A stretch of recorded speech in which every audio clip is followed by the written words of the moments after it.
All right, it was only 6:17, but lunchtime will be here before you know it. And this morning, we are putting it under the microscope. Yeah, today just happens to be National Healthy Lunch Day. And, well, a lot of us, of course, are grabbing something from home. Our Matt McCutcheon is here with why your brown bag might surprise you. Hey, Matt. That's right, Ben and Julie. Who knew you'd find some surprises here in the brown bag for lunch? But that is, in fact, the case. Our registered dietitian, Mary Snell from Marsh, joins us this morning. Good morning to you. Good morning. Well, let's start right here. We've got a typical lunch. Many Americans, many of us Hoosiers take to lunch every day. You're saying this is bad. Well, I'm saying it's bad in the form of it's got a lot of calories, a lot of fat, and a lot of sodium. All right, and this is a white bread with what do we have inside? I've got a bologna and cheese sandwich, which is very typical, you know, in terms of someone picking up some lunch meat. And most people will stick in a bag of chips, maybe a couple cookies. They look like they're small, and some soda, and figure, okay, I'm good for the day, right? Yeah, and by the numbers, what are we looking at with this lunch here? We are looking at a little over 1,000 calories for this entire lunch, and then about 58 grams of fat, which is coming certainly from the mayonnaise packet, the high-fat lunch meat, as well as the cheese.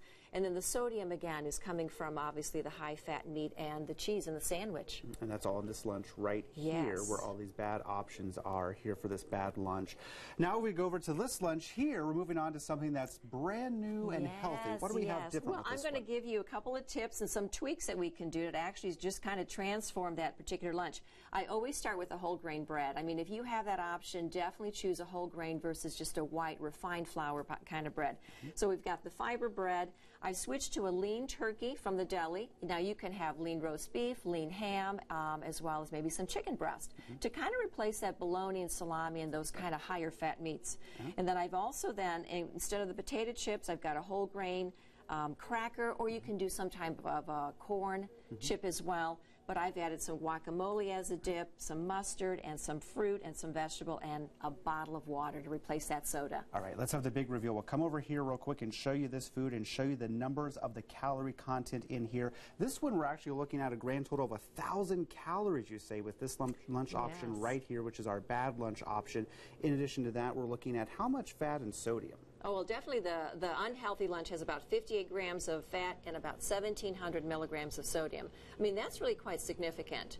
And then when we look at sort of our transformed made-over lunch, we were able to really slash those numbers in half in terms of calories, fat, as well as sodium.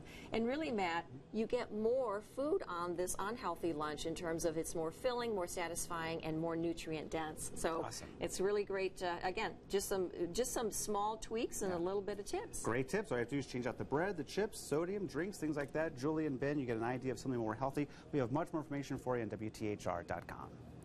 Yeah, some simple substitutions can really take down the calorie count. Good to know. Matt McCutcheon, thank you so much. Well,